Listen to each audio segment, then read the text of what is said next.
Bonsoir à tous, bienvenue à ce flash d'information. Après Durban, Abidjan accueille la foire commerciale intra-africaine. Ce rendez-vous international aura lieu l'année prochaine au mois de novembre. Ce salon dédié au continent africain est une plateforme de partage d'informations sur le commerce, les investissements et les marchés. C'est une belle opportunité donc pour les acheteurs, les vendeurs et les investisseurs qui vont échanger et conclure des accords commerciaux, nous rapporte Alexis Ouredraogo. L'édition 2023 de la foire commerciale intra-africaine se tiendra à Abidjan. La signature de l'accord d'accueil de l'événement a eu lieu ce vendredi à Cocody.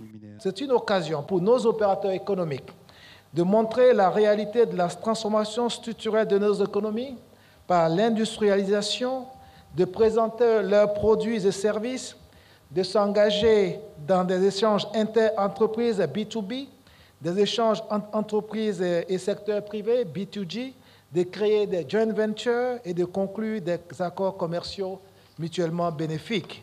C'est également la vitrine du marché unique africain de plus de 1,3 milliard de consommateurs.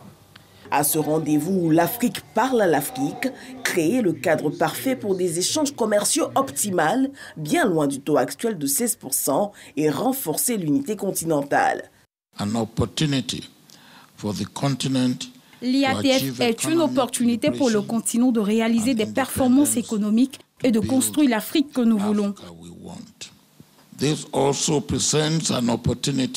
C'est aussi l'occasion pour toutes les communautés du continent de se connecter et de conclure des affaires.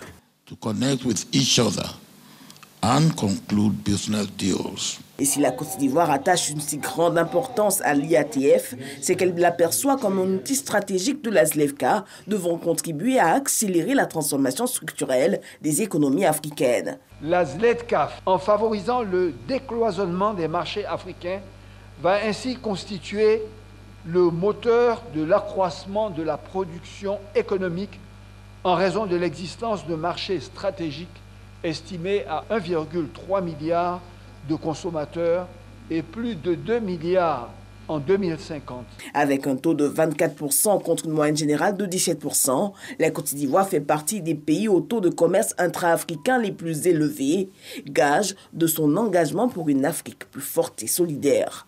Le développement de l'Afrique dépend de la capacité des pays africains à agir ensemble économiquement pour le bien-être et le rayonnement de nos sociétés et la stabilité du continent. Unissons donc nos forces pour y parvenir à travers l'organisation de cet important événement qui réunira non seulement les opérateurs économiques et décideurs africains, mais aussi des investisseurs du monde entier. L'édition 2023 de l'IATF se tiendra au parc d'exposition d'Abidjan et devrait atteindre près de 40 milliards de dollars d'accords commerciaux. Le ministre de la Construction et du Logement et de l'Urbanisme, Bruno Koné-Nabagné, apporte des précisions sur la polémique soulevée par certaines personnes sur les réseaux sociaux à la faveur du décret du 8 décembre 2021, décret relatif à la procédure de déchéance des droits sur les parcelles de terrain non détenues en pleine propriété. Il s'agit premièrement des terrains sur lesquels aucune démarche n'a été entamée depuis 2013 pour une demande d'accéder, de terrains sur lesquels aucun début de mise en valeur n'a été constaté depuis 2013. Autrement dit, tous les terrains sur lesquels des demandes d'actes de propriété ont été faites depuis cette époque et que ces actes aient été obtenus ou pas, ces parcelles ne sont pas concernées par la mesure. On en reparle ce soir.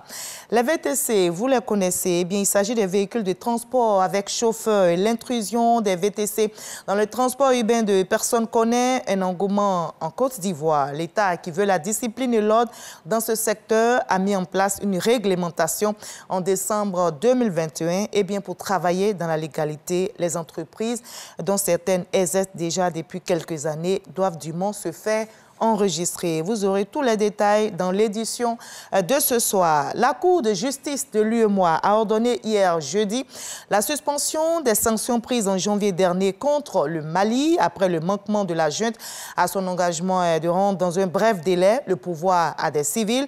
Ce sujet est justement au menu du sommet extraordinaire de la CEDEAO qui se tient ce vendredi à Accra, au Ghana. Notons que l'UEMOA avait suspendu le Mali de ses organes, endossant ainsi les sanctions sanctions prises par la CEDEAO, comme le gel des avoirs financiers d'environ 150 personnalités liées à la junte malienne. Mais que décidera donc la CEDEAO, qui a invité, je rappelle, le président de la transition malienne à son sommet? Ce dernier, Assimi Goïta, a décidé d'interagir avec les dirigeants ouest-africains par visioconférence.